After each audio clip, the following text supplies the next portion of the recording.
My mind is set, my grind is set, my heart on ice is cold. I'm only here to even a score. Whoa. My mind is set, my grind is set, my heart on ice is cold. We down right now, but did it before. Whoa. See from here we going up. Made the call, I shown up. Now the game is sewn up. Say my name is blown up. We up, we up, we up, we up, we up, we up, we up, we up. See from here we going up. Made the call, I shown up. Now the game is sewn up. Say my name is blown up. We up, we up, we up, we up, we up, we up, we up, we up. What up, Night Nation? It's your boy Roger, and this is episode number 125. 125, 1/4 of the way to 200 after 100. So there we go. As a reminder, we are the only podcast that features a former UCF national champion, a former UCF radio host, an ESPN analyst, and hoops player, an infamous rapper, a resident influencer, and IG star shooting the breeze talking UCF sports. Remember to like and follow us on YouTube, IG, and check out the 70-plus teams on the College Huddle and the Big 12 Huddle. This week, we've got a lot to talk about, folks, and it all involves the current state and the future state of the hoops program. Obviously, it was a ginormous week in that we had one of our few and far between college basketball NCAA appearances. Didn't quite go so well as what we would have expected or wanted it to. So we'll talk about that. We'll talk a little bit about UCF baseball, softball, who went on a little bit of a losing streak themselves. And we'll talk about some winning. So without further ado, let me go ahead and start the podcast by welcoming the last but not least, but always last, Josh Lazar. Hey everyone, it's I'm always first, I guess, after Roger at this point. But we need to call out some people. That's all I'm gonna say, man. Roger and I got a couple hours of work to do, and I know you're gonna be listening to this while you're actually working, either tonight live or in post. So we're going to be working along with you and talking about some insane things and some maybe some live from the scene tournament stuff, since allegedly a whole 600 of us were there. That was it? I mean, allegedly. We'll go allegedly. There was a lot more than that, but I'll tell you, and we can get right into it. I'll tell you the ticket thing was kind of interesting from the university, but we can get to that as we will. Okay.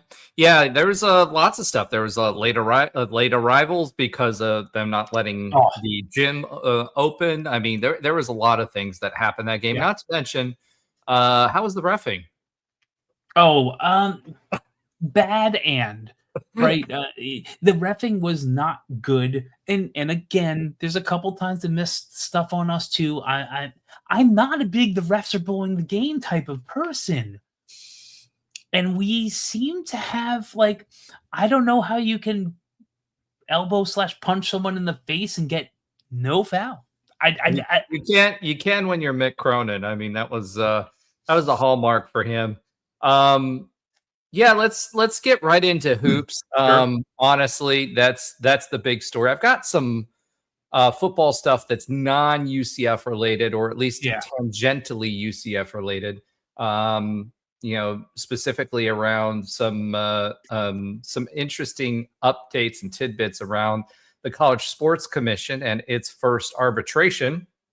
And then also a little bit of Penn State news that's interesting that kind of speaks to football and what that means for UCF. So we'll talk about that next, but let's go ahead and start with a little bit of hooping and hollering. So this game we all pretty much picked to win. We said it was going to be a close game. We weren't that far off on our score predictions. And it was a close game for a lot of reasons. It was interesting. One of the things that we had said was going to be a key to this game was Burke, and Burke's had one of his signature 20-point games, right? Like he came out, he was hitting threes. He was not shy. He was doing his thing. Shot really, really well, over 50% shooting from Burks. So he did his thing. A little bit more disappointing in the rest of the team, more specifically in how we handled ourselves. I mean, overall team stats, I mean, we shot 38%, they shot 40%. We had 72 shots, they had 68. But and the big thing for me was just the free throws, the fun and the free throws. It was okay. So if you didn't see the shorts, and the shorts did pretty decently, I was going to do something more full featured. Just a lot of things going on in the land of Josh. So let me set the stage and kind of tell you all the way into the middle of the game. So I decided on that Monday that I was going to fly up, and we talked about that a little bit on the podcast last week. I was going to fly up, and we'll see what happens on the way back. So fly up, and on the plane, I'd say out of the 200 some odd people on the plane, I'd say there's a good 50 people or more going right to the game. And a couple of people I know, actually, one of the people that I used to sit next to in the football stadium moved over to the shady side, was right next to me. So that was great. We were up there, got a cheesesteak, hung out with some of the Tech Think Tank team, because we have a couple of people in Philly who actually work up there. So that was awesome. Go to the tailgate. The tailgate that UCF put on was both well done and well attended. And I didn't realize it was $25 for all you can drink. And I'm not a heavy drinker, but one can in that stadium was $18 of any. Did you spend $25? Barely. I don't drink a lot, so I had like 1 or 1.5 drinks. They had wings, they had sliders, they had Genos. That was part of the little complex they were in. The UCFA did a great job. A ton of shareholders were there. A ton of everyone was there. I sent some pictures to the team. There's probably a good 200-300 people there. It was rolling deep, and it was good. Band came out, Nitro came out, Terry was out there. It was good. It was really good. I met I don't know if anyone listening is part of the UCF sports boards in the dungeon. There was some big news there. One of our fellow alumni bought some Six Flags parks as a part of his company. Met him at that tailgate too, amongst other people that I've known for a little bit in other areas. So that was great. So I have no luggage. I have this thing called a Scott E-Vest. They're not going to sponsor. It has 49 pockets, so I have everything in my jacket. I'm like, I'll get there early, get past security, be okay, sit down, relax. Also, it was lightly drizzling outside. So I walk over at about 6:15 thinking it's a 7:25 tip. Absolutely will have no problem getting inside on time. It was 7:11. And we weren't walking in, and the people were getting restless. And I knew it wasn't CSC's fault, right? The people in the yellow shirts, like something was going on. I will tell you a couple of things I didn't even say on our text chain. There were still people from the Miami and Tennessee and all those games coming out at like 7:00. They couldn't get people out of the arena, and they had to get everyone out. So it was a complete cluster. I think about 7:11, Roger or someone else said the tip was holding back 6 minutes. And that's why. I mean, it was bad. And mind you, I've been in line for approximately an hour or darn near close. I was very close to the front of the line. So when they finally let everyone in, it's exactly what you think. People are pushing. There was like some little kid got trampled by this dude who walked by, but didn't see, like, the dude was drunk. The mother was yelling, as I would too. He didn't see the kid. It just wasn't a good situation. But I was in like lickety split. Security was not good. They had these, you walk through and they have like little iPads to see stuff, but they had so many people coming in that anyone could have brought anything in, and I wouldn't have doubted it. I got lucky because I walked right in, and my seats were right at like within like 50 yards from the entrance. So I'm like, great, I know where I'm going. I'm going to find my seat. I walk in, no one is there. Like, I think I took a few pictures and selfies and stuff like that because no one was in there. People were just trying to get in. And at that point, it was like 7:15, 7:20. We're like were pretty close to game time. UCF wasn't out yet. UCLA was practicing, and I didn't realize that the tickets that UCF had were so good. Let me explain this after I tell you they didn't sell out of the 200 tickets. They had 200 tickets, and that was it. About probably 200 for family and friends and staff, and 200 for UCF fans. And because of the way they worded that email to the fan base, there are people who didn't think they were going to get a shot at a ticket. And they only got 150 sold. And I know there was way more than 150 people there. I'm very happy I made the decision to buy that ticket because the seats I were in were like 10 rows from the floor. They were they were at half court. insane. They were at half Oh, court too. it was and half court. They weren't behind the bench, but that's okay because they were almost as good as my seats at the UCF arena, and those are pretty solid seats too. And those tickets were reselling for $600 or $800. Because again, we were also in the session with the UConn game, and there was a ton of UConn fans there. So UCF, I was sitting in front of people who are really, really, really big donors. Behind me is Terry Mahajar's wife and daughter, who she works in the Northeast area in New York. I think it's pretty well known. She has a bunch of Instagram stuff. So I was sitting behind them, and we had some good conversations. I was talking to some people who are shareholder plus, and that's who I was surrounded by, not my typical group. It was wonderful. Everything about the game was wonderful. Yes, not the ending, but it was great to be there. I will tell you, I hope you heard it on the TV. I haven't even watched the TV view of it. It was loud. It was loud at the beginning. It was loud when we were trying to make pushes. It was loud at the refs. I realized I had an athletics AD right behind me, and yeah, I was flipping out a bunch, and so were a lot of people due to some of the calls. It was okay. So anyway, that was my experience there, and we can talk about the game. So let me ask you this: how many UCLA fans were there? Were there a ton of UCLA fans? So I think if it would probably be equal, in my opinion. So UCLA definitely had a section. Like I was looking behind their bench, and they had a good amount behind their bench.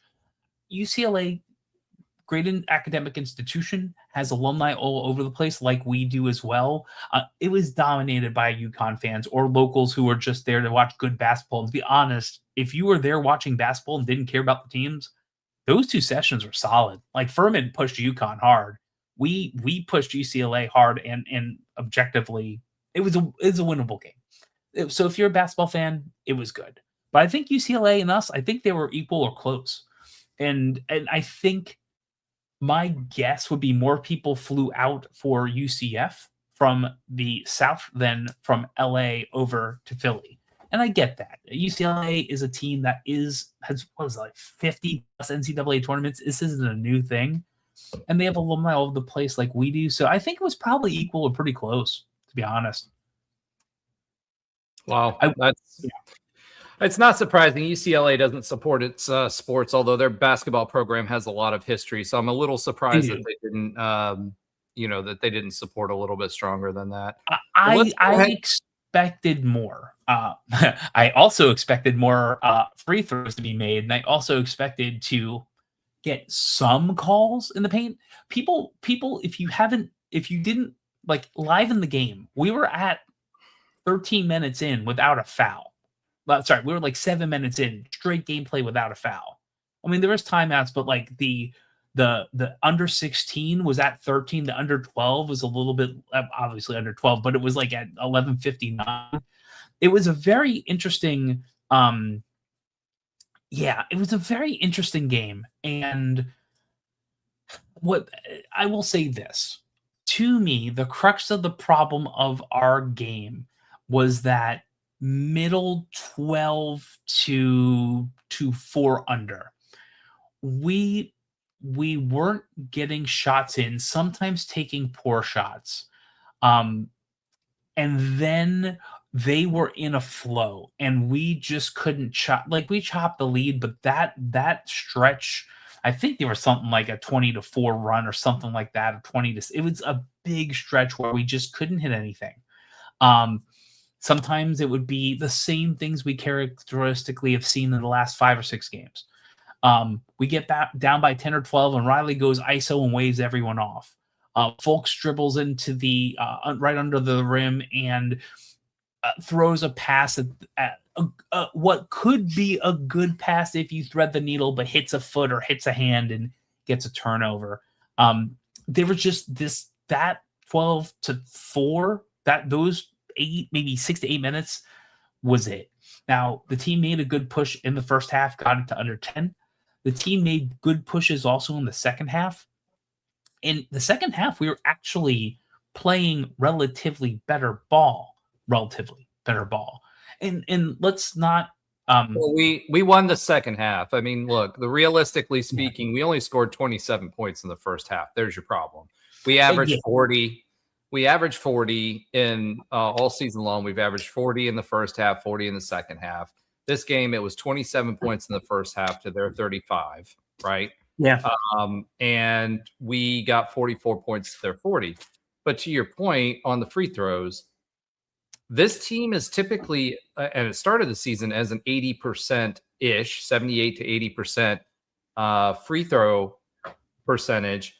This team shot 31% from the charity stripe. And where it was about even. UCLA got 18 opportunities. We got 16. This team never shoots 31%.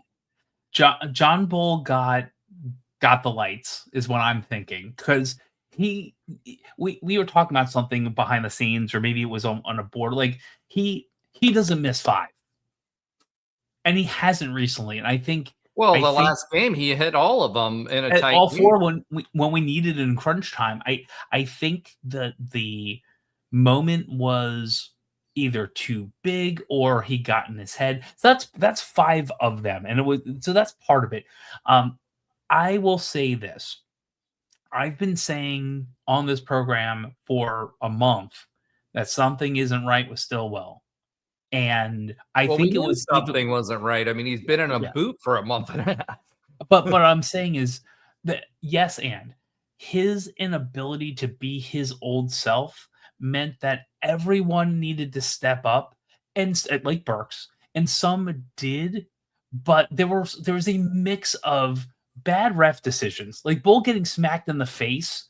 Everyone and their mother in the arena, even looking across the street.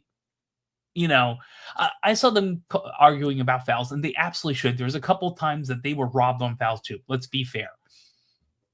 But Bull was hit in the face in a non-basketball play. It should have been a very clear either F1 or something, and it wasn't. It blew our minds. Should have been a tech. It absolutely too. Fumena must not have been available.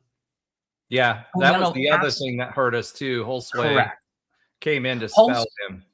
So Holsway he was steps away from doing the right thing every time. So instead of going straight up, he took one lean and step over, foul. If he just went here, he would have been fine. Like, he was just a step behind what we needed. And Bull was hurt. Fumena was not available. Absolutely could not have been available. There's no reason for Holsway to be in there. And he was abused the entire time he was. And I feel bad for the guy. He and the thing was, he wasn't that far off. Like, the fouls he gave up, it wasn't like it was egregious. It was just so fast that he couldn't get set to where he needed to be. So the game to me was a little bit of like, what do we have and who's healthy? A little bit of we actually almost shot our way out of it again. This is like Cincinnati. There's a couple times we had to do that, but we didn't have the team that got us there. And we knew that. We were just hoping we would get a different outcome against a beatable team who statistically is better without their number one person who is not playing. They're usually better as a team without him in. So I don't know. It's to me, it was a great season that was disappointing to me because we saw where the potential could be, and we just didn't have a healthy enough a team at the end to show that promise. Do I think we beat UConn? Absolutely not. I mean, I don't see any. Let me caveat that 100% healthy and actually hitting shots. We got a shot, but not what we saw the last 5 games. I just wish my hope was just beating UCLA and giving it a shot in the next round. And I'll just say, like, I feel like this was a really good season. You're going to talk about some of the other things that might come out of it. Look, I get a cool little like March Madness tailgate access. This is what I get. Now, it was well worth going up. It was well worth spending the money on the tickets. It was worth going to tons of the games that I did this year. I was excited about the basketball this year versus some other years. I'm like, what the heck is this ISO all the time stuff happening? We didn't have Riley at his out of his mind. Burks did a great job and will hopefully be retained. It's just disappointing knowing that we had the capability to go at least one round further, and we just couldn't get it done through a mix of injuries and just bad decisions all around. That's it. So fear the Franz. Yeah. So I asked Josh. That's my assessment. I asked Josh to bring me some stuff back from that event, and he said he didn't. We got one of these. Oh, nice! I got one of these. That's all I got. And it doesn't say the UCF. There's no. Yeah. It's just a little my fun. I got you one of these things. Awesome. Thank you. Yeah. No problem. Early Christmas present. Okay. So couple of things from me, right? So again, going back to the free throws, that was enough to push us over, even if we shot.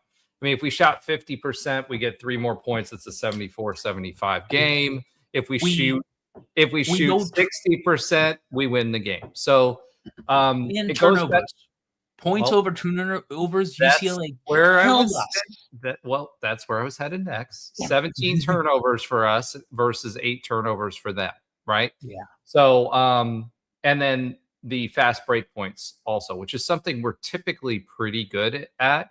Points in the paint was about even. That's been one of our strengths. So they had 13 steals. I mean, you cannot go into an NCAA game expecting to win. Yeah, have 17 turnovers and allow 13 steals. And we were still close-ish at the end. And I'll be honest, I did not think there was any way possible the rest would allow us to actually get back into the game we actually did. Because like there was just some when you weren't calling a foul on Bull getting hit in the head and you have a minute or 2 left and you're giving up hand checks, come on. It was just not a very inconsistent. I didn't think there was any shot of us getting as well. Close I as mean, honestly, and I hate to say this way, but part of that may be viewer experience to keep people engaged, and part of it might be to speed up the game, because it was already starting late, and they have a TV time slot, and then depending on when they finish. That may be that too. I hate to say that way, but that is something that is taken into account. Where we did shine was behind the 3-point line, right? So going back to your free throws, 4 for 9 for Stillwell. He's been off based on that, but from behind the 3-point line, Jordan Burks made 6. He sunk 6 shots. Yeah. 6 for 11 behind the arc. Riley Kugel was 2 for 7. Off night for him. He's usually at least a 35-40% 3-point shooter. Themis was 0 for 2. He shot 5 from 13 from the floor. Riley was 5 for 15. We missed some really interesting like layups too. That was the other thing. It wasn't even just anything else. It was just we were just off.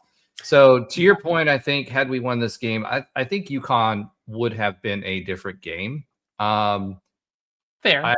I think that to your point, I do think that there was some butterflies, so to speak, with this being an NCAA game.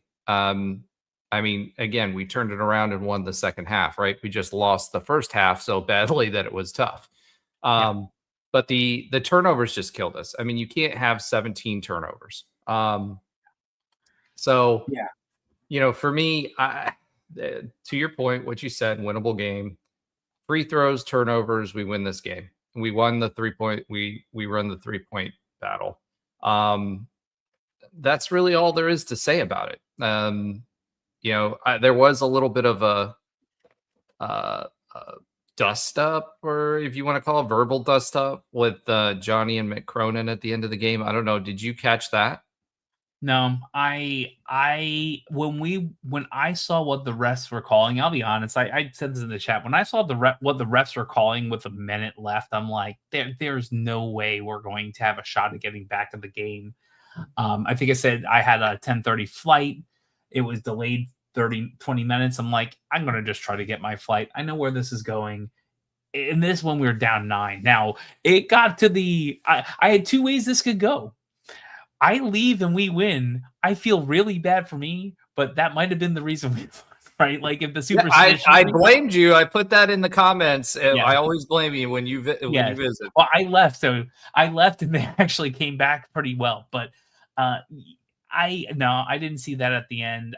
I was either going to have to leave at 5 a.m. or leave at 10:30 or 10:50, and I'm like, I think I can make it. I made it with enough time where they were boarding, but they weren't boarding my row when I was in. So I'm like, yeah, I know. And obviously we lost, but I didn't stay for that. Well, Dawkins and Cronin got into it at the end of the game. In fact, Cronin got into Dawkins more than the other way around. So, I mean, pregame, part of this is gamesmanship. He kept calling us Central Florida and trying to, all that other BS. But he got into Dawkins' face, and Dawkins wasn't having any of it. I don't know what it was over, to be honest. But Dawkins wasn't having any of it. So good. So all right, season's wrapped. There's this goes into a conversation. Let's talk about the season. Let's talk about the big conversation has been Dawkins and his future, and we seem to have an answer for Dawkins and his future. So we'll talk about this as well. 100% agree with Econ here. Cronin is a lowlife. He was a lowlife at Cincinnati. He would throw fits there. They got away with murder when we were in the AAC until the end of it, when we started kind of taking over. So Cronin absolutely is a lowlife. I would have loved, he was kind of been on the hot seat. I would have loved to have beaten him and been the reason for him to get fired too, just like we did with Wes over at Cincinnati. But yeah, so let's take a look at the season, right? So we finish in the season contention, top 8. We make the NCAA tournament on an at-large bid. Did well against Big 12 teams. Econ said last 3 wins were against TCU, Cincy, BYU. Yeah, 3 of the hot great games. Big 12. Well, let's stop there. TCU has started to catch fire. They fired their coach, and then they've gotten better. Cincy, I'm glad we won against Cincy again this season. So we took the series from Cincy, right? Because we won 2 out of 3. We played them 3 times. There was a realistic possibility that Cincinnati could have ended our NCAA tournament dreams. It didn't turn out that way. Then there's the additional storyline of Chim and all of that, and Mamadou and all of that, which obviously Chim will stay. So as long as he stays, Mamadou's safe, as much as it would have been nice to see him exit the chat as well. And then you had BYU, and BYU, realistically speaking, I'm glad we won that game, but they were falling apart the last probably 4 or 5 games of the season. Now, still respectable. People put some respect on our name for pretty much the entire season. Top 25 flirtations here pretty much all season. So this wasn't a basketball team that we would be ashamed of. This was a basketball team that kept basketball interesting. In fact, UCF said that they were up, I don't know, 100 something percent in revenue based on ticket sales and stuff like that. But since I don't like to use the word, and this was yet another frustrating season under Johnny Dawkins. And the hardest part with Johnny Dawkins is that his teams are tease teams. And the reason I say that is they seem to show life. And then, we joke about it. And I know Ben really doesn't like this. So Ben, if you're listening, this is not meant as a dig at Dawkins, but as a pattern, there seems to be some point in the season where they just seem to trail off. Now, let's talk about that for a minute. With Johnny Dawkins and this team specifically this year, we did have injury problems. About three quarters of the way through the season, Stillwell had problems.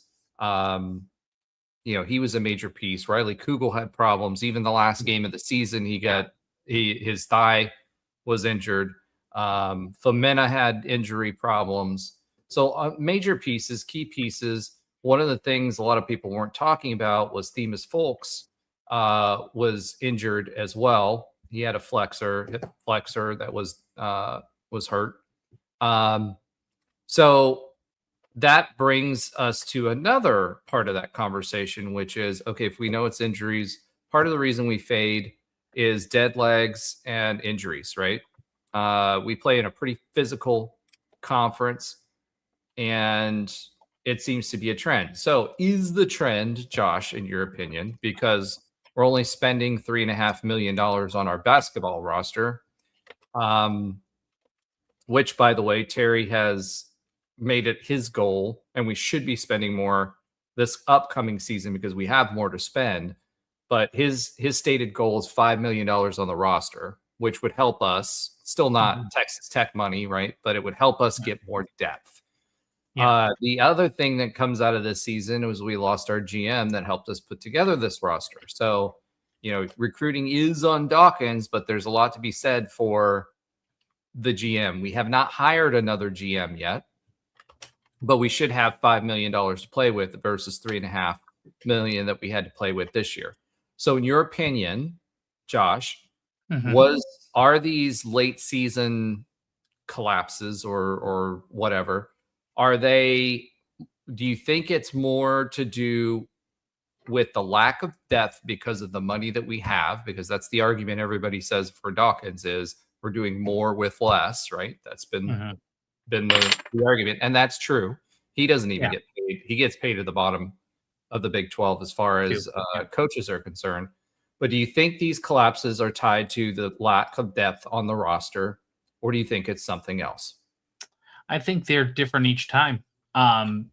This year, I think it's pretty clear the drop-off was injuries.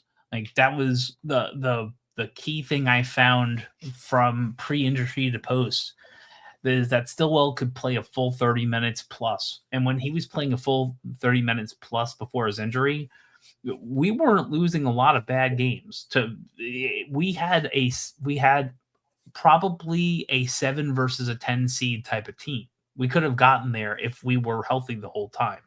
And it wasn't even just him. When Bull got to about 30, when he was getting to 30 minutes a game, and I don't know if he was injured or we're trying to, or other things, or we're trying to put the right center or 5 in the right scheme against the right teams. I'm not sure that part of it. I'm knowledgeable, but not that level of knowledgeable. What I do know is when both of them hit about 25, 30 minutes a game, we were humming.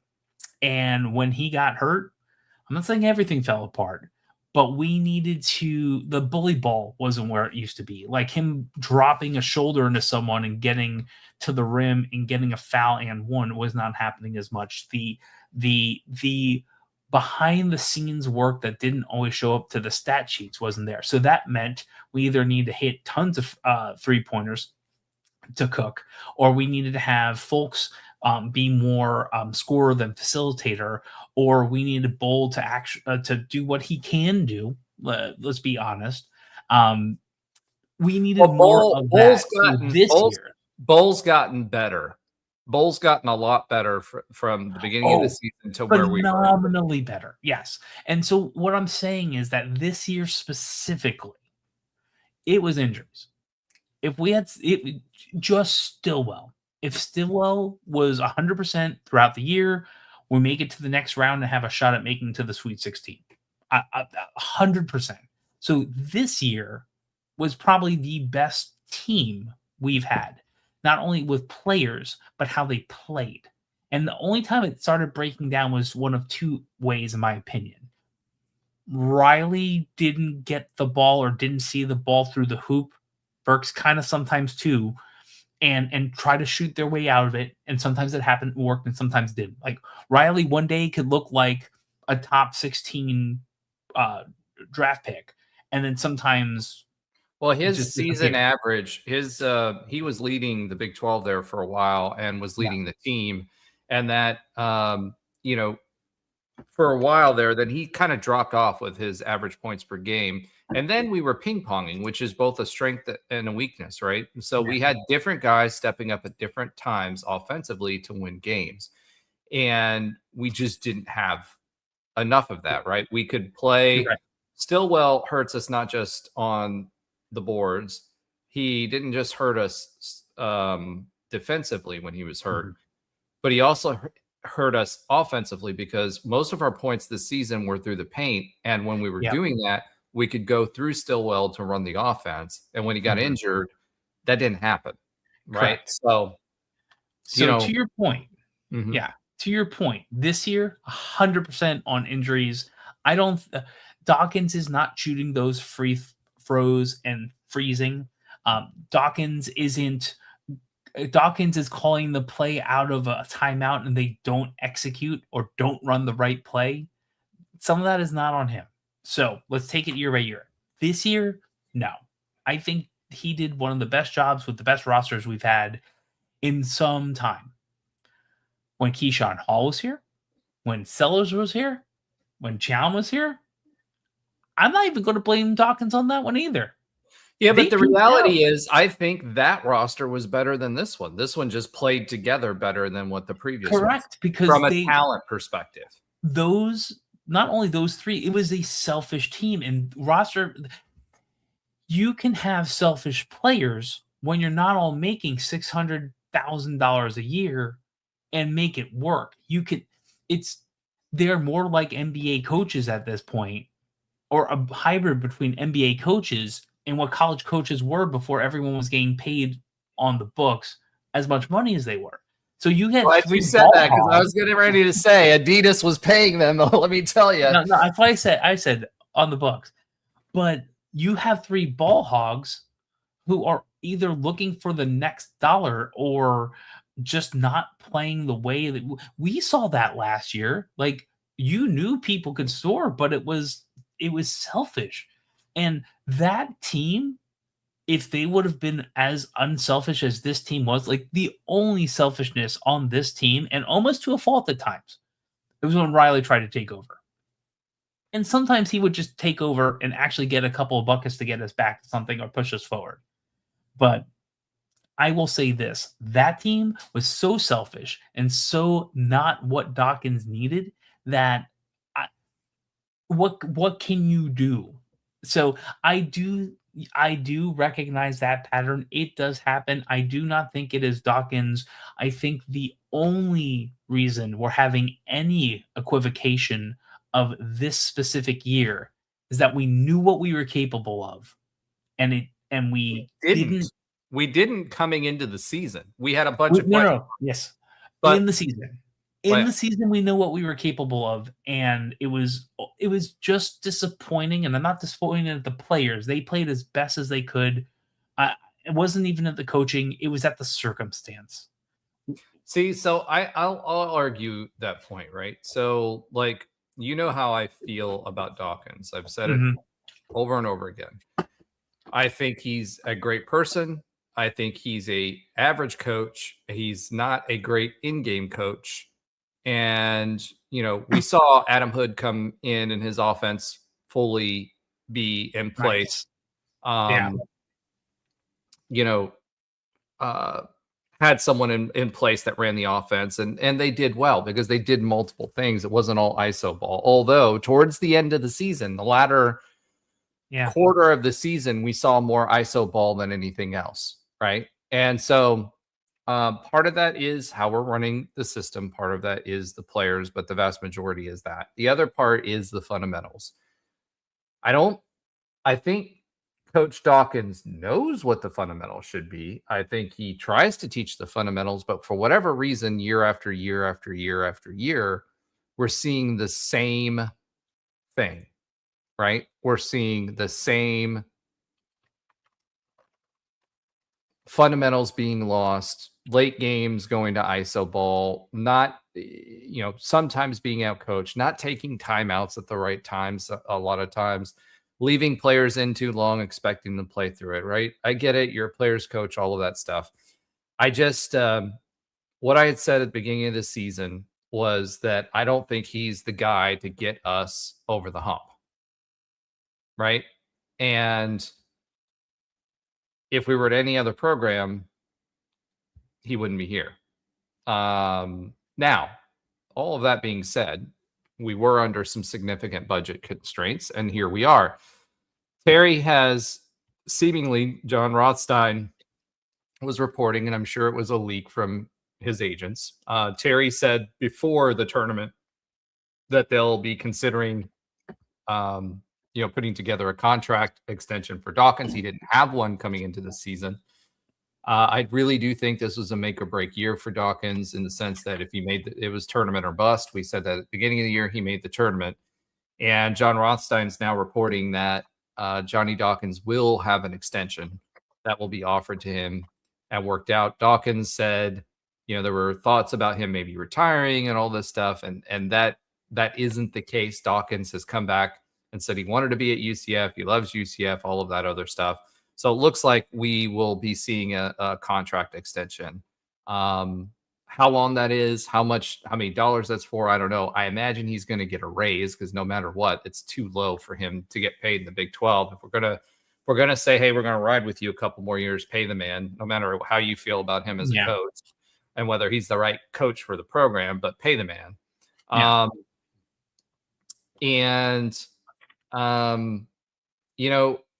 Econ, he did get a couple years ago, he was getting some noise around an offer to a good power school, but supposedly there was some noise around two different schools, but both of those schools went a different direction to, a higher dollar basketball school.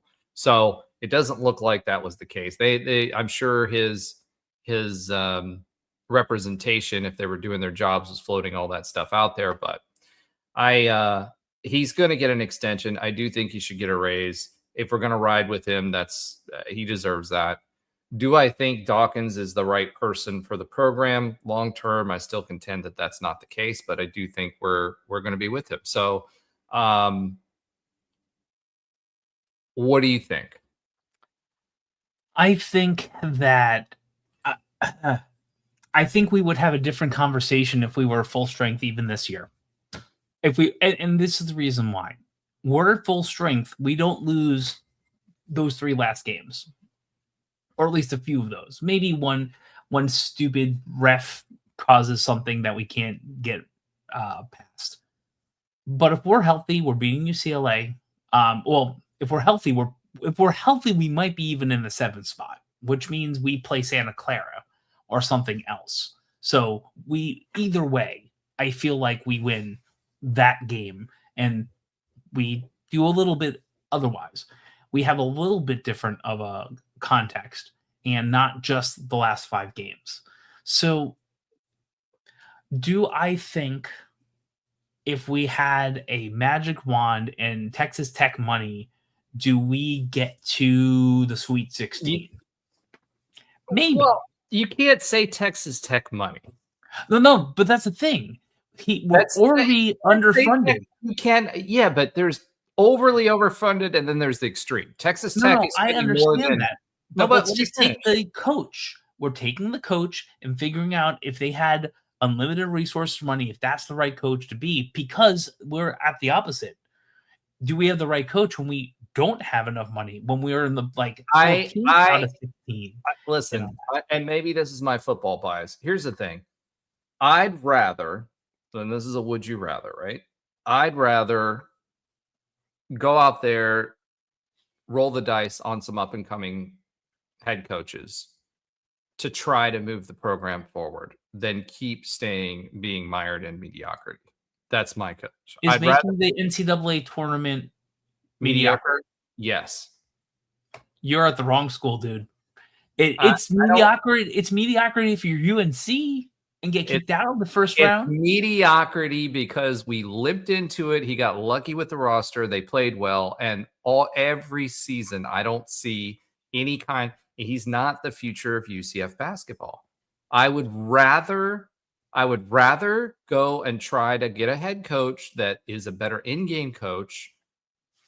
He isn't doing the recruiting. I mean, okay, let me say this. Johnny used to get higher level players because of his connections. The NIL, our NIL budget will be higher next year. So we will have that, but we're still not going to get that because of that. So to me, it was the GM that got us this roster this year. Oh, I give myself a thumbs up. Look at that. You're on a Mac? Thanks. Yeah, of course I'm on a Mac, but who would use that? What? Let me finish, dude. You keep cutting me off. So anyway, the point that I'm trying to say is I would rather start building that and trying to find a coach that we can build off of that's a better head coach than keep doing what we're doing over and over and over and over again. It's been a decade. And we've seen the same thing. The only good team, the last time we were at an NCAA tournament was in 2019, dude. It is now 2026. And that's NGE by definition. Disagree, and this is why I disagree. We were NGE because we didn't spend enough money in NIL and messed that up. And we messed that up both in football and basketball. We've never been a basketball school. And that's not true. That is true. As someone who's been a fan for 20 plus years, since the 80s, dude. I'm not okay. If you really want to go all the way back to the Division III, okay, yes, that's fine. In the last 20 to 25 years, we've never put the amount of resources necessary to be a consistent NCAA tournament team. We have not. So what I'm saying is this. I would say since in the NIL era that might be true, but I don't think that's true before that. How many times did we win CUSA as a basketball team? Off the top of my head, I don't remember.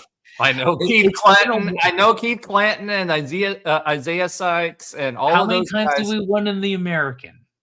When all we had to do was get past Memphis and Houston before they were good. Pause. Okay. Let's talk about CUSA for a second, and then we'll talk about the American for a second. Sure. Both one-bid leagues. Correct. Okay. So CUSA, we were in contention many times in CUSA, but it was only a one-bid league. So correct. That's number one. Number two, Memphis at the time had everything going for it, right? They had good coaching, etc. Whatever. Here's the thing. Making double the attendance in the past 4 years, but how many of those were actual UCF fans and how many of them were Kansas fans or Texas Tech fans, etc.? Also, we're getting more fans because of what? That's true. We're playing in the Big 12. We're not playing UAB anymore. Yeah. So I agree. I agree with all that. But you can't say making the tournament is mediocrity when we haven't in 20 years won a conference championship. We are not the same program as we were 20 years ago, dude. I know. This is the point I'm making. We're consistently beating top 25 teams. The drop off you're seeing this year was due to injuries. And maybe other things too, but mostly injuries. Last year, selfish players who were looking for a buck and not playing the system they were told to. I do think Adam is a piece of that too. I agree with you there. If you think mediocrity is making the NCAA tournament, and that's why we need to get rid of Dawkins. No, I think that it's is not the culmination of it. He's had a decade to do it, dude. And what do I see every single year from Dawkins? I see bad fundamental basketball, teams he can't control, and us falling off. Yeah. The only team that let me finish. You waxed poetic about this. Let me get this off my chest. Okay, what grinds fine. my gears about Dawkins? Tell us how wrong you are now. How you feel I'm wrong. That doesn't mean I'm wrong. Fair. This is all opinions.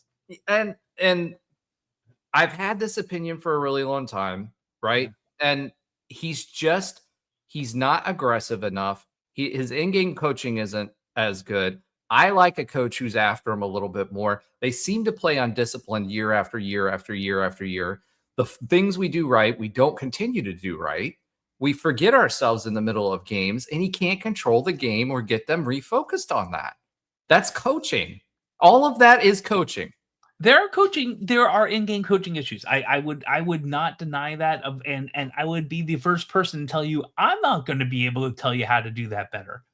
What I think that some of these pieces are pretty clear. I do agree with that. And who are we getting? Like, are we going to? That can't be the argument, dude. I don't care. Like, go out and try to find someone else. Let me finish. Who's an up and comer? That's the same thing we did in football. Why can we do it in football and we can't do it in basketball? We were underfunded in football. Mm-hmm. But those programs always. Now, granted, we were top funded maybe in our conference or near the top funded in our conference in football, right? Whether it be the AAC or anywhere else, right? We were near the top, if not the top funded. But we're not in basketball. You're 100% right. Yeah. But at the same time, at the end of the day, what did we do? We went and took chances. We would take chances. Sorry, I'm seeing Econ's you're reading. I would like Econ to be on here. Yes, game after game this year, Dawkins would switch defenses and stop opponents. Yes, we went from a 1-3-1 to a zone to a man-to-man, whatever. 100% agree. Defensively, there were some times where it's like, hey, and I'm not saying he coached poorly all year long. It's not like he's completely lost out there. But there are a lot of moments where he just can't control the team. He can't get them to do what needs to be done, or he waits on a timeout too long before, and then we go on these long cold spells. Every other head coach that you see, what do? They stop the game, get the guy's head, and they're in the huddle, getting after them, getting their head back in the game and back to what they're wanting to do. We don't see that with Coach Dawkins. At least I don't. Does he talk to them? Yes, 100%. But he doesn't. Talking to them that way shows over and over again to me that he doesn't have the influence that he needs for whatever reason to get guys to course correct. Now, don't get me wrong. This season, absolutely hell of a season, right? We took a bunch of guys that had never played together before, right? Put them all together. Now, two of them had, right? Yeah. So Themis Folks. Oh, now we're getting to the loop. Themis, yeah, I wonder what I do if I put the middle finger up. So Themis Folks, and Stillwell obviously played well together, and that paid dividends. 100% paid dividends, right? The rest of the guys, they came along, they started playing together, but I don't know if that's so much about what Dawkins is doing or the guys actually buying in to win because they came from lesser programs. Now, the other transfers came from larger programs, but they lost their spots. Burks was one of them, etc. So, again, we had a good season for our standards. We didn't know what we were going to have coming in, right? This team is gone. But if you look at it as a trend, I don't think Johnny Dawkins is the guy to lead UCF's program unless you want to have more of the average seasons, maybe a top 8, maybe a less than top 8, etc. It doesn't matter what I think because Terry's already extended the extension, right? Or at least there's an offer on the table. for the extension, but Rothstein put that out on Twitter today that he will get an extension. And I do think this was a win it or get off the pot kind of situation. I still think that we're going to be in for what we're in now. I do think he's going to have more money to play with next year, whether it be on the NIL or whether it be on the roster. I think he's going to get paid more, as he should, if he's going to be our coach. I say that over and over again. I think he's a good dude. I think he's an average in-game coach, and I want more out of my head coach. I'd rather go find a young guy who is a good X's and O's guy to bring him in and lead the program. Since he just did it, we'll see how that works. I get that's fine. Even if we roll the dice and it turns up snake eyes, right? At least we're trying to do something to better the program, not just more of the same. I hear you, and I do disagree because I know how bad it can get, and I know, I want to see 2 more years with funding at a reasonable level. Listen, if we have years like this continuously, I'm fine. I'm fine as a fan. I'm fine as a donor.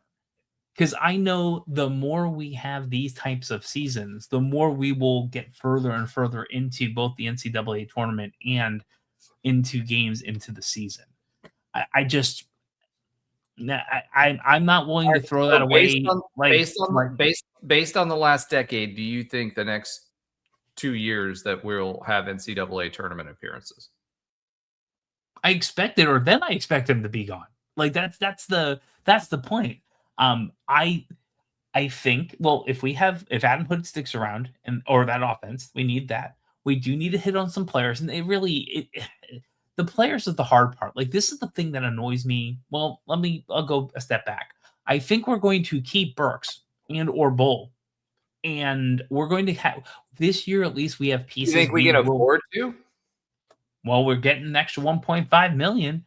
Yeah, I absolutely do. I mean, Burks' family was 2 rows behind me, and he showed out in front of them. I fully expect us to have a shot at them. I think part of the issue is NIL, and part of the issue is money. Part of the issue is consistency. When you don't know what you're going to have year to year, the NBA doesn't have to deal with that. The NFL doesn't have to deal with it. The NIL and how it's instituted is a systemic problem in college sports, and it's very much so in college basketball. I'm glad the players are getting played for their worth. I hate the way it's instituted. And that all goes back to this specific Dawkins and UCF basketball note. If we have a couple people that continue from year to year and we get plug in the pieces like we have to in football, right? Then maybe we have the shot in the next 2 years. Absolutely. If we're getting lesser results, I wouldn't say equal. If we're getting lesser results in the next couple of years, that isn't tied to JT Toppins is a great case in point. Texas Tech really should be in the Sweet 16. Absolutely have the talent. Lose their top player, still a good team, but yeah, not there. With him in that roster, absolutely should be a Sweet 16 team. We know how good they are. So minus catastrophic failure from the number one player that we have, I expect what we had this year, which had not catastrophic, but a significant injury to our top player of the team. So minus that, if you have more money and you have a little more consistency and we see lesser results, I'm there with the man, see him. But I want to see a couple more years of more funding, and what we just saw. I had no problem with this year outside of honestly, no, I'm not even going to hedge. I thought this was a very good year that had a disappointing ending that was mostly related to injuries and partially the coaching, you're talking about, the effort you're talking about, those things. There were pieces there. To be fair, I did point out the depth and the injuries problem as being a part of it, right? The part of it too is I mean, we weren't running out there like High Point and running our starting five and not taking anybody out for 40 minutes. I mean, we're not that bad on depth, right? But we did lose some key pieces to injury, and we do need a couple of additional higher level players. Yeah. To put that out there. And one of the things Econ. Oh, go ahead.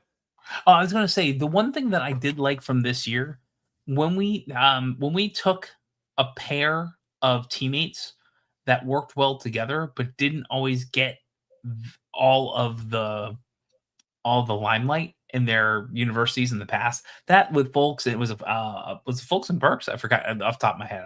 No, it was Folks and Stillwell. Stillwell. That was great. That was absolutely great. And I feel like there are some formulas we can take. You know, it seems like we have we're getting players of high caliber, personal caliber, willing to share, willing to buy into the system, sees how it works when it works well, sees what happens when you ISO all the time, takes the coaching. Like we just had that was a very, very good team. And probably one of the best UCF teams we've had, with a lot of positive results and just a crappy ending, and we all know that. So, yeah, I'm belaboring the point. I feel like we have 2 more years. I'm assuming it's going to be 2 or 3 years. And truth be told, we don't need to have this 4-year contract where you get a year every year added on. No one cares. No one's staying. Pooh is staying here for 4 years, 5. No one else that is playing full-time starter minutes is sticking around unless they get a good enough for 4 years anymore, unless they get a lot of money or really love the university and don't need that money. So 2 years, I'm guessing he'll have a 2 to 3 year contract. He's going to get more money. He's going to have more resources and maybe a friendly buyout if it all blows up. And let's see. I'm looking forward to it. All right, so a couple things just for the audio version of this, right? So there was a question asked, I think it was Econ. He says, how many elite basketball recruits come from Florida? Or no, Trey asked that. So as far as Florida is concerned, 10 to 15% of all Power 4 players are from Florida at any given year. Currently, there are 250 active D1 players. So Florida is a good basketball recruiting school. They just go to a lot of different places. Econ also says Folksburg still got a coach that believed in them and selfless teamwork to make them look better. I think they were both good already because they were doing really well at the level they were at. But I do agree with them getting an opportunity, right? And Dawkins seeing them, because we played them the year prior, and that's where he saw them. And him and the GM worked together to get them. Folks was already coming. Folks got them to take Stillwell, and it worked out. So that was definitely positive. As far as Burks was concerned, he was having decent seasons at his previous stop. He just was seeing his minutes reduced at his previous stop, and then he came to UCF and obviously was a more featured player with more minutes. And, you know, again, played really, really well in this UCLA game for UCF. So overall, the headline is, no matter what we think, Johnny Dawkins is and will be extended. And, you know, at the end of the day, we'll see, you'll get your wish of the extra couple of years. And he will have more money to play with next year than he did this year. At least maybe we can move from a $3.5 million to a $5 million roster. So that's that. So that's kind of where we leave it. Disappointing end to the season. Mm-hmm. Dawkins will be here next year. We'll see what he comes up with. I do think Hood actually had several opportunities. His phone's blowing up for opportunities for him to move up for Adam Hood. Coach Adam Hood is who I'm talking about, for good reason. So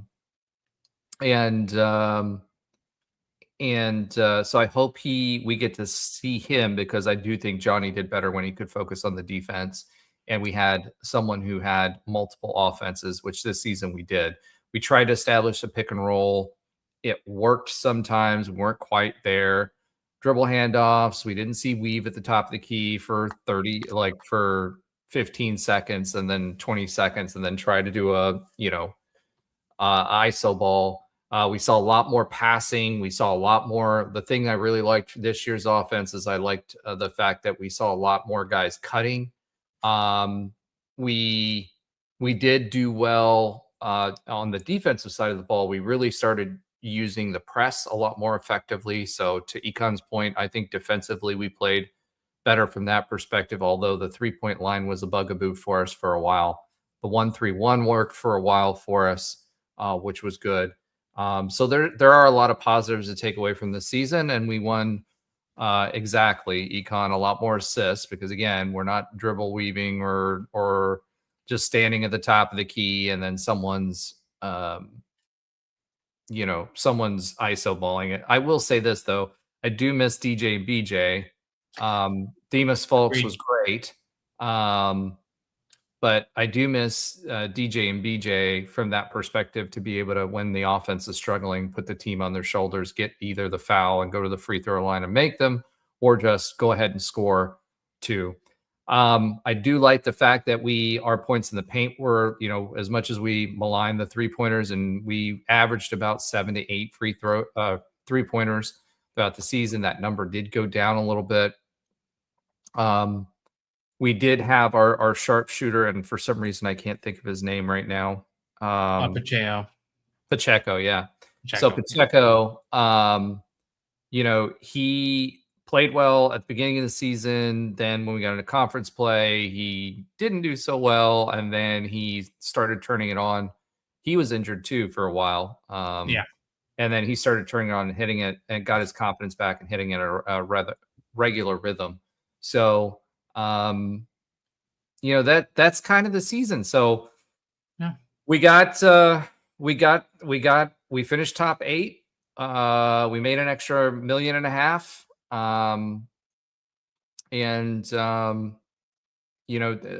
We made it to the NCAA tournament. I think UCLA was a winnable game. Like we said, the first half killed us, and so did the turnovers and the lack of free throw shooting, which was something that was better than we've had on previous teams. Previous teams were shooting 60 to 70%. Maybe this team all season long was in the high 70s, low 80 range on free throws. But I do think fatigue and injuries was a big part of that fade as well. Okay.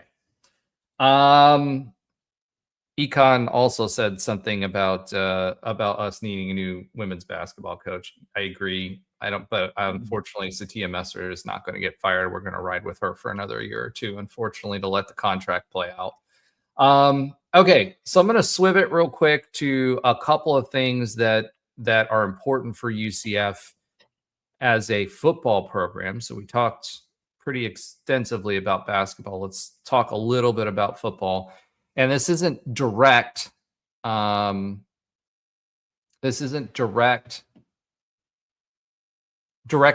UCF football, but it will affect UCF football, and is a sign of the times and how struggling programs, even name brand programs like Nebraska and Penn State, are seeing challenges. So the first thing is, we talked a week or two ago about the $40 million rosters, right? So we've got we've eclipsed $40 million rosters for the top echelon of spenders as far as college football is concerned. And this is creating a dilemma even for higher end power programs. And this is where I think you heard some noise about the Big Ten and the SEC kind of stepping up and say this has got to stop. Well, we've got our first challenge to the College Sports Commission. Remember, the College Sports Commission is the clearinghouse that was supposed to be reviewing all these NIL deals and making sure that they met the new standards that were put in place for NIL. Well, Nebraska has been struggling with providing NIL deals for their teams, and has gotten to the point where they are having Playfly has $8 million of their deals, of their NIL deals, is coming from Playfly. I mean, that's a little sus, right? Considering what Playfly does. But where this suit is coming from and why it matters to UCF football. So 18 football players from Nebraska are challenging the College Sports Commission after they rejected over $1 million in NIL deals because they didn't have specific deliverables tied to it, and they considered an inducement. So what that means is the CSC was actually doing its job. For once, we have some sort of regulation. We've been screaming about this for ages.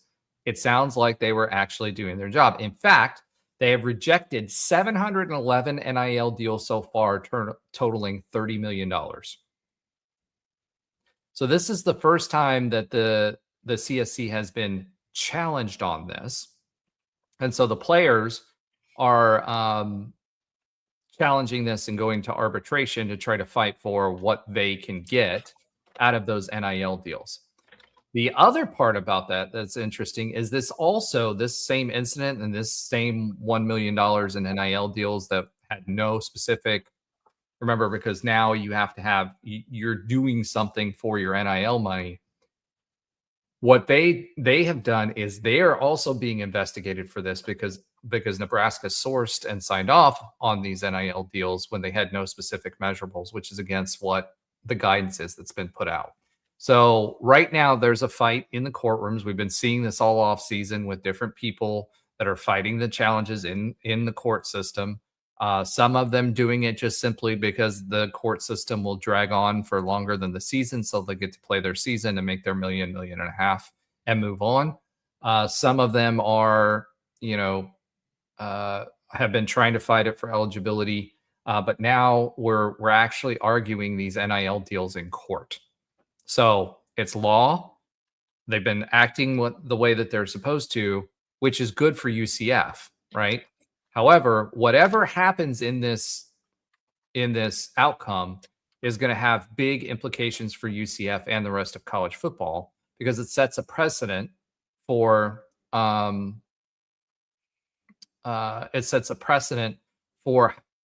basically CSC's ability to enforce the NIL deals and whether they have specific deliverables. So that's something to keep an eye on. Because that does play in UCF's favor. The other thing that I wanted to point out, it came out this week that Penn State currently is $534 million in debt as an athletics organization. And that does not include the $700 million renovation that they're doing to Beaver Stadium right now. So that's easy. It's easy one. $1.2 billion in debt. T-Bone can take care of it. So $500 million, that $500 million just without the renovations is up $163 million from $163 million. When do you think that was that debt was $163 million? I mean, I'm assuming it was. I'm assuming I really should think it was a long time ago, but it probably wasn't. I'll hedge my bet at like 2021. No, or more recent than that. 2024, it was 163 million. It is now 500 million plus the 700 million. So what does that mean? They run a business crappily. You go into debt to improve your business position. If that is the type of company you run, like I just got a $30 million Series A. Yeah, that also means you just got a $30 million loan that you got to pay back in 10x by the next 18 months so you can get the Series B and pay those people back. They are 25-ish% or so up in 18 months or 2 years. Jeez. They do get $100 million from TV, but this is not sustainable. I mean, the debt service alone on this debt right, is right now, without the $700 million, just the regular debt that they have is $22.9 million per year. Damn. And listen, I've been to Beaver Stadium watching UCF. It's impressive. And when I was going to school in New York as a high school student, and Penn State was a huge deal to go to. And I remember even back then in the 90s, you would get accepted to the university, and you as part of your acceptance, you can purchase tickets as a student. Even back then, I had a friend of mine who had like their tickets to their games as a part of their package that they got in like the mid to late 90s, and that's still a lot of money. Well, they're hoping to increase revenues by 44 million. So it sounds to me like 44 million per year. So if they were to get that 44 million, that would make sense, right? Yeah. However, still sounds realistically ludicrous. speaking, it's a lot of money to try to recover off of suites. Now, the one thing that they are also selling it on is that they have the ability to now go year round for events, because I guess they're doing stuff for events. So yeah, I get it. But how many people are going to Happy Valley to go watch an event? That's what I want to know. Because have you been out there? Yes, you have, and you know how far away it is from everything, right? So, well, 20,000 people go to Darien Park to watch Kesha. So honestly, if you threw Metallica in the middle of there, you get 100,000. How many people are okay? Metallica, I don't see them booking Metallica at the football Do you understand how many dates that they booked at the Sphere? They started with like 4, and they got to almost Sphere in Vegas, not Happy Valley in Pennsylvania, dude. They sell out football stadiums easily. I guarantee you they can get $100,000, 100,000 people in Happy Valley. Yeah, with enough time. Let's be fair, with enough time, and maybe a new album. So either way, the point is you've got Rutgers, who's accumulating crazy debt in the Big Ten. You've got Nebraska, who can't afford it in the Big Ten. Yeah. You've got Penn State, who can't afford to play in the Big Ten. Well, they're going to get the debt, right? You've got all these teams that are spending this kind of money. Something's got to happen. Like they're going to private investment fund. Well, I think beyond a private investment fund. I honestly think, if it were me, and I've been talking about it for a variety of reasons, but I really think that college football in general has to start doing collective bargaining for the NIL and their TV contracts. Now, in that case, UCF is a borderline. Are we included in that because the football program? So again, we've been screaming about this since the Big 12. Yes, the Big 12 is great, but we've got to have a football program that competes in the Big 12 at the highest levels, right? So at the end of the day, to me, that creates a sense of urgency for us to be successful. I do think Coach Frost will have, he did better than what I expected him to last year. Let's just put it that way. That very well could have been a 6-win or even an 8-win season with the tools that he had at his disposal. And I think he's got better tools at his disposal this year at quarterback and a few other places than in the past. So I'm expecting us to move forward in that. But this is the kind of space that we're playing in now, folks. You got places going $1.2 billion in debt. $1.2 billion. UCF made money last year. So, all right. That's all I had for football. Let's go ahead and talk a little UCF baseball, because UCF baseball has been doing pretty well if you haven't been paying attention. They started a little rocky early in the season. Their hitting was all over the place. Well, they did well early. Then their hitting started going all over the place. I think they were trying through hard. Everybody was trying to knock it past the warning tracks. And we were slapping a lot of ground balls into the infield and for quick outs there. So our hitting, our approach has gotten better. The players are seeing the ball better, etc.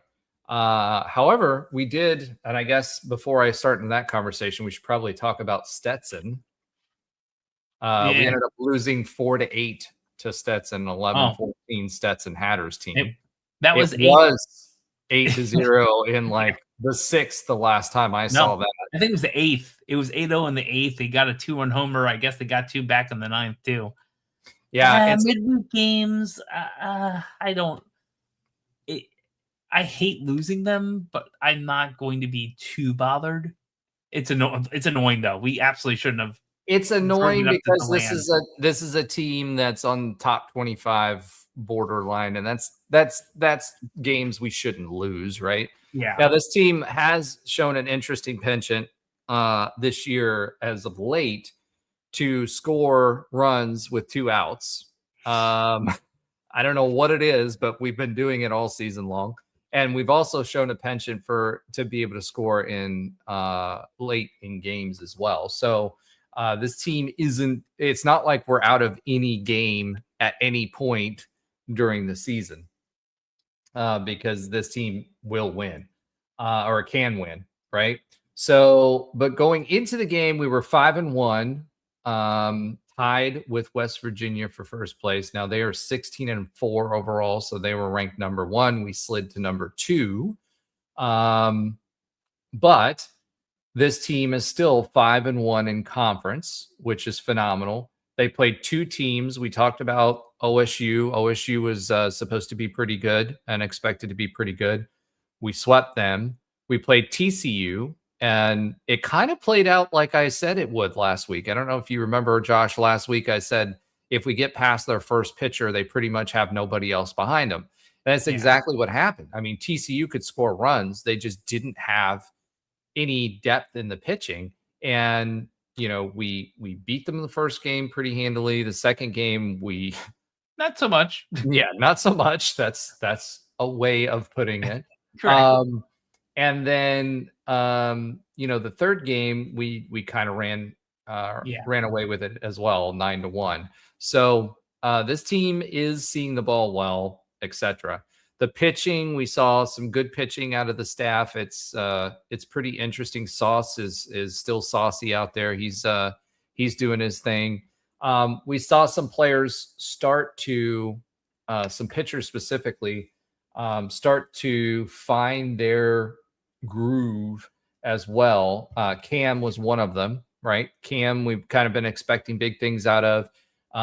He's been kind of iffy, but he seems to have found his groove lately as well. And remember, TCU was expected to vie for the championship this year and has had a program in the last decade that has played well every single year.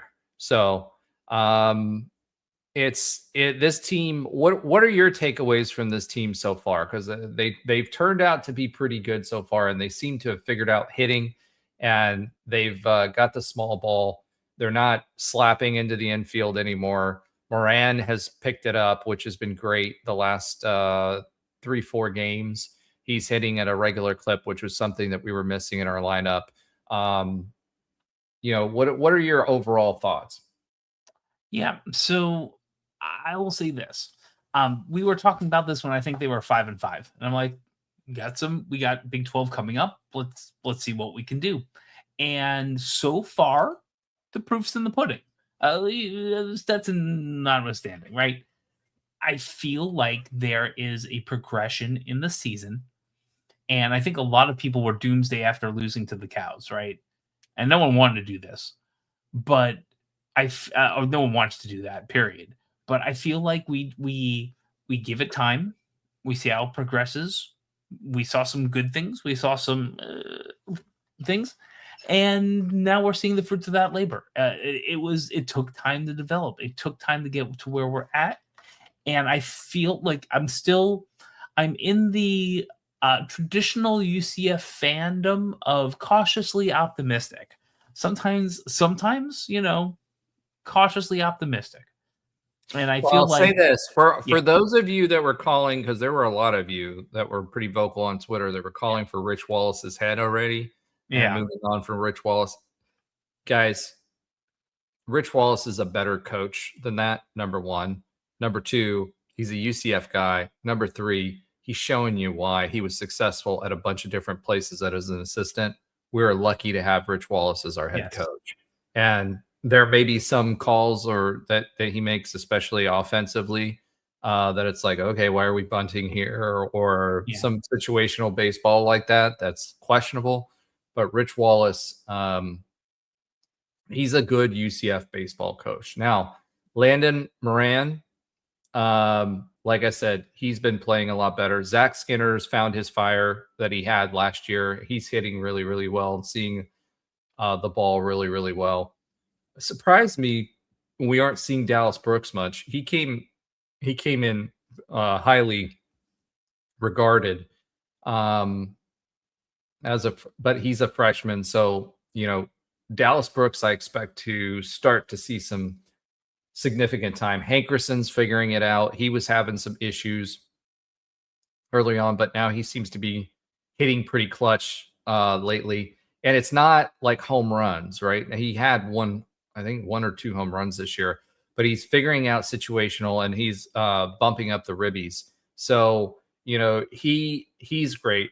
We found, I think, something in Jordan Lodice that is phenomenal. He's seeing the ball really, really well. He's had a couple of mistakes here and there on throws defensively, but overall, he's been a pretty good infielder for us. Austin Jacobs he was playing. Austin Jacobs was a redshirt freshman who was playing really, really well for us as well. He's out of Haggerty. I saw him play because my son went to Haggerty at the same time he was playing at Haggerty. My son's now in college, but at the time, I got to see him play. He's been really, really, really good, and he's played really well for us. He had that hand injury, unfortunately, got hit by a ball and broke his hand. So he's not coming back anytime soon, which is sad because he's done well. Crespo's starting to pick it up a little bit, and then the rest of the guys, I think, from a pitching perspective, we've kind of figured it out. John Smith is another one on from hitting. Deamis Ross, he did really well last year. Was up for, I think he was second team Big 12 or something like that. This year, not so much, but he's finally starting to hit the ball. He changed his approach. He's hitting really well. Shonaboom is kind of back and forth. Chukka is a new name. Chukka is a guy who's been playing some DH, and here's one of the things that I've really liked about the way Rich has managed this year is he's done a pretty good job when we're in hitting slumps of bringing guys off the bench and plugging them in and winning games with those guys when guys aren't seeing the ball really, really well. Sosnowski is starting to figure it out a little bit. Dorsey there were a lot of high expectations for Dorsey. He's just not doing it. Remember, he's the LSU transfer. He's just not doing great as a pitcher. Braden Smith, good closer, has a lot of speed. Trombley's been playing really well. Evan Jones has been doing well for us. So we've got a lot of pitching depth, but we've had to use it at times because there's some guys there in that middle of that pitching staff that they could have an excellent day, and then other days they might not, right? So in that 9-1 win against TCU, we went 6 innings, no hitting, 6 1/3, I think, innings, and no hit TCU, and against TCU, which is a good hitting team, that's phenomenal. So overall, I think this team's been flirting with the top 25. I think we get another series win. Stetson really doesn't matter at that point. And this team will be in the top 25. I mean, they're not just winning. They've won 5 games out of 6, and OSU and TCU were expected to be great teams and contending teams this year. Next up is Arizona. Yeah. So typically good team. I don't know how they're doing this year yet, but typically they've been good. Most Arizona, I know Arizona State is top 25, I think, at this point. Let's see here. Arizona. And while you're looking that up, just as a note, So we have 11. We're 11-3 in March. I know one of those will be the Cows win. The Cows are 21-4 this year. They're no schlub either. They haven't lost a series. They lost to Bethune Cookman on a We just couldn't hit against the Cows. That was our yeah. No, problem. I think that will go. I think they're going to end up being a pretty good team too, generally speaking. And the fact that we had 2-2-1 games, and one we lost in the 10th inning, and one we won the second one. Again, hate losing, but they're not a schlub of a team. Yeah, but on top of that too, the team wasn't seeing the ball really well. That was right in the midst of that. And what they were doing was hitting right into the defense. And we did that consistently. And Rich, to his credit, got these guys out of that, changed the approach on the hitting, got these guys out of it. But we kept hitting into their defense. Part of that is pitching, right? Some good pitchers. Obviously, TCU did not have good pitching staff behind their number one guy. But even he got lit up a little bit by us too. So their pitching staff was not great. To the point where I think their number one guy, they brought out 2 days in a row to pitch against us. I mean, that's how bad it really was. Arizona is 2-4, not good in conference play, and 8-15. So there's a possibility. There's a possibility of a sweep if we sweep them. Then we could be talking about a top 25 baseball team. And Kendall Rogers is really high on us. D1 Baseball is really high on us, etc. This team's metrics, and they've really woken up. I think they can do big things. I mean, anytime you put 18 runs on anybody, oh god, they are so not good. Like last year they were like 44 and 21, like a decent team. They're currently 8 for 15. They've won one series versus Fresno all year. They've lost to Utah. They lost to Texas Tech. I mean, they picked up a win out of the 3, but like I'm not saying they're hot garbage, but I would expect to win the series. I didn't expect that from Arizona. They're typically a decent baseball team. That's surprising. Yeah. New AD also for Arizona. So I don't know if that has anything to do with it, but you're 100% right.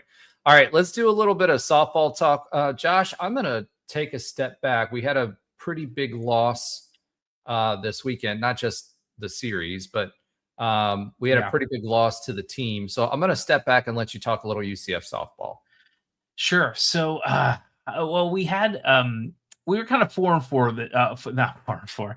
We were 1-3 this weekend, and I'll get to that piece. But playing Texas Tech. Yeah, we're playing Texas Tech. They're number 3 team in the nation. I think they're number 2 team in the nation now. And so we won at FIU, who is number 21 in the nation, midweek game. So for softball, midweek games are fine. For baseball, they're not. No, kidding. A win's a win. But we won 3-1 in Miami. And then we get to Texas Tech. We didn't lead in the first game, but we caught back up multiple times. Vega, I think, was only give up 1 earned run. And they got 2. We got 2 back. They hit 2 in the final inning. We got 1 back, but couldn't tie or get over the top. Lost 3-4. And then, wheels fall off, which they do against a team who's lost like 1 or 2 games, I think, the entire year. And ranked higher than Oklahoma, he usually does not lose any games an entire year. So we did lose the last 2, 0-9 and 2-7. And we'll talk about more of what's happening in the future. And they didn't hurt us in the ranking either, because we went from 21 to 22 after that. Yeah, we dropped 1, and that's fine. And we got a 1-3 week, and we dropped 1, and that's fine. One of the biggest problem was Hildy. So Hildy Dempsey, freshman pitcher, she's going to miss the remaining of this season. Had a season-ending ACL and meniscus injury, which is horrible onto itself because that's a hard rehab, even if you're 18 or 19. She will take a medical red shirt, but we're gonna have to. Vega is going to be, and has been the number one. And then, as you were talking about earlier, coming in at times to try to do something. And Ava and Stuway, I should have gotten the. I know Ava has been pitching a lot and doing well in different pieces. I should get her last name right, so I apologize in advance. We had this kind of rotation of like 3 to 4 pitchers. Like we had the 2 or 3 we were like going to be starters more than likely, and then we fill in the gaps at the end. We aren't playing too many highly ranked teams, but this is going to mean that we need to have some people stepping up, because she was a big part. Hildy was a big part of the games recently. So that is, usually we don't have that level of softball news. Softball usually doesn't. I mean, you get injuries, but not usually like that too much. Well, the big thing is for us, right? We talked about this earlier on in the season. In softball, you need, obviously your pitch counts are lower typically, although some of them will go 123 pitches in a game, right? Yeah. But you have less innings, your pitch counts are lower, so you need at least 2 strong starting pitchers in the circle. And then for you to make a run, like when you're starting tournament time, you really need at least 3. We had that this year. Yeah. We had enough. So I think losing her, first of all, she's a freshman, which is phenomenal that she's doing so well. But losing her puts us in a position where I feel like this may be the difference between us just making the tournament and us hosting a tournament or going deeper into the tournament at the end of the year. I have no doubt in my mind that this team is going to end up in the tournament. I mean, they are already 15-7 in the conference, and 3 of those losses were to Texas Tech just now, right? And overall, they're better. They're even better than that. So, this team is going to make the postseason. I just feel like pitching is such a integral part at tournament time to be able to have more than 2. You need at least 2 in the circle, but typically you need 3 to make any kind of noise in a tournament. And unfortunately, our hitting is good. It's not good enough to put us over the top against some of these better teams. And then the other question is, Ashley Griffin. She's kind of fallen off a cliff hitting lately, and it's, how long are we going to keep Ashley on the field? And I hate that because she's been great her whole career here at UCF. But, that's going to be a question for Coach Bear if she doesn't turn it around a little bit here. But this team had the ability to go deeper into the tournament. That's what I was excited about. So there's a couple of other pieces, and I know we can't go too deep into this. And I got to figure out, I'm going to go out to at least a game or 2. I just have to figure out how that's going to get. So a couple of things. My fellow former born in New Yorker, Yesenia, is just not been in a lot of games and not doing well, which is unfortunate. We do have another freshman, number 5, Reagan and Volcone. I'm probably butchering that too. I apologize in post. Also has played 16 games already. ERA is pretty different, pretty decent. So there are people behind. Lena Elkins is what I don't understand. Like our main senior has only been in 7 games. Like, but you can, if you look at the ERA, you get it. But like, I expected a little more there. Our freshmen, we have young pitching talent. Yes, that's a great way to put it. We have young pitching talent, and unfortunately, one is gone. So it means the team's just going to have to step up. And I feel like I think your assessment is pretty solid. It depends, right? It depends on a lot of things. It depends on if we step up. We also, I will say, for now, we had the full complement of who you probably can expect to be one of the 3 out of 4 starters through the hardest part of the season. there really isn't another team outside of the Gators that I'm so scared of getting swept or having, we'll probably have good competition, but we're in the easier part. So obviously she's not coming back with that type of injury, but that gives our team enough time for people to step up, for people to play how they used to in the past, for, you know, for the team to get confident in their abilities and get some coaching in middle season. I agree with your assessment.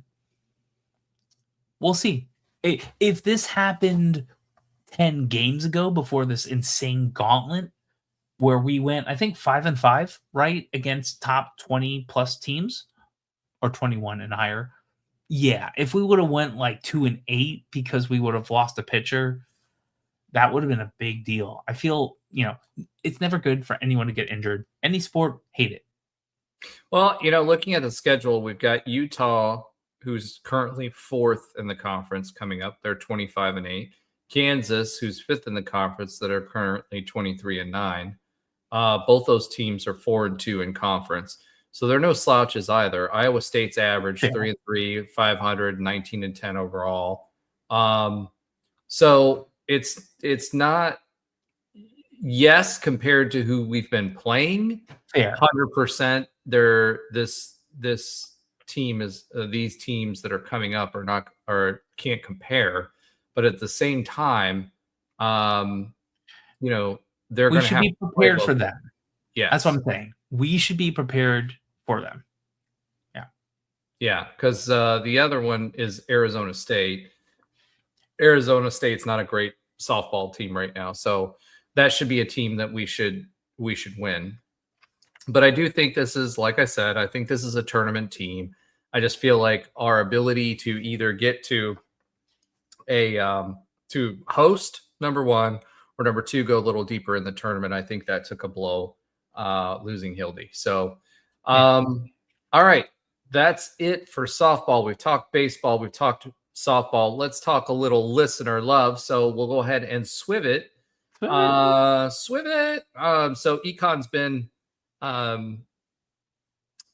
involved with us all this whole time, so appreciate all of the comments that you put in there. He also had a comment in here from 6 days ago. He says, while UCF did well this year versus Western teams, beating BYU and Colorado this year, more importantly, they are 3,000 miles from their home fans. This crowd will have early arrivals from the late game which will favor the underdog. So I don't know about the crowd part about that, but I think we all agreed that was going to be the case and that it benefited us. Unfortunately, we just had a terrible first half. And then at Rockers7889 wrote USEELA1. That's all they said in response to one of the posts. And they said the team faded down the stretch of this season and got streaky. Maybe we peaked too early, partly maybe injuries. Thank you for watching and commenting. So shout out to both of you. We picked up 3 new followers. Unfortunately, you don't have your settings set so that I can say what your screen names are out loud because I can't see them. But thank you so much for the support. Thank you for following along. Lastly, as I always say this every week, but we really do appreciate you because, again, we don't monetize this. We do it for you. We do it for fun and because we enjoy doing it with you. So thank you for liking, subscribing. Make sure you tell your friends because that'll allow us to reach more people. And we really appreciate all the comments. Econ, special shout out. You're always there for a comment and obviously to keep us on our P's and Q's during the show. All right, that's it for that. So since we do not have Alan this week, let's go ahead and move on to and swiv it to Josh's sometimes funny fact of the week. Josh, do you have one for us this week? I'm gonna throw one that I had saved up from a while back. This is since we're talking baseball and our wonderful game today and other baseball stuff. We've been called the Golden Knights and the UCF Knights. What was the a historical name for UCF and their baseball team? what they used to be known as back in the day. Another fun fact from like the 70s.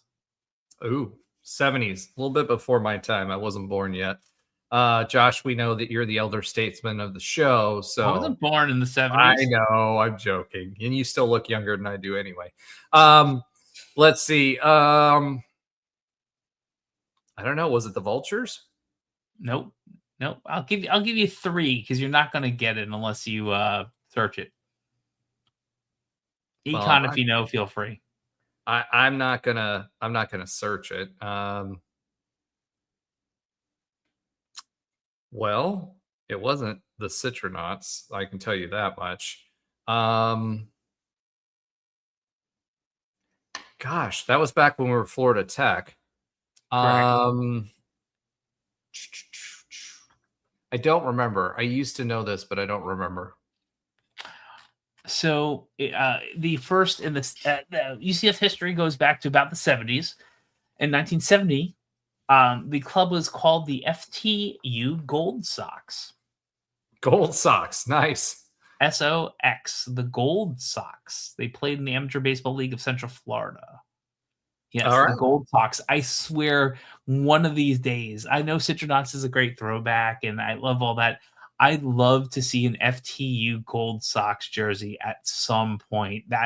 We do know Rich, and he does love his gold. He's the one who brought the gold jerseys back, so maybe we could do a throwback Gold Sox jersey. That would be phenomenal. Yeah, I had that queued up for a long time. I didn't really have too much to dates. We're in the doldrums of facts, right? So, but I had that for a while. I'm like, yeah, no, it's time to throw out the gold. Hey, Rock'em Sox. I know you're listening. Why don't you find a Gold Sox logo? They would sell so well. Thank you, UCF alumni CEO of Rock'em, of which I have a ton. Yeah. I mean, are there even any pictures of that out there? I haven't dug that deep, but I'm sure AI can make something. Oh, there is. There is. Okay.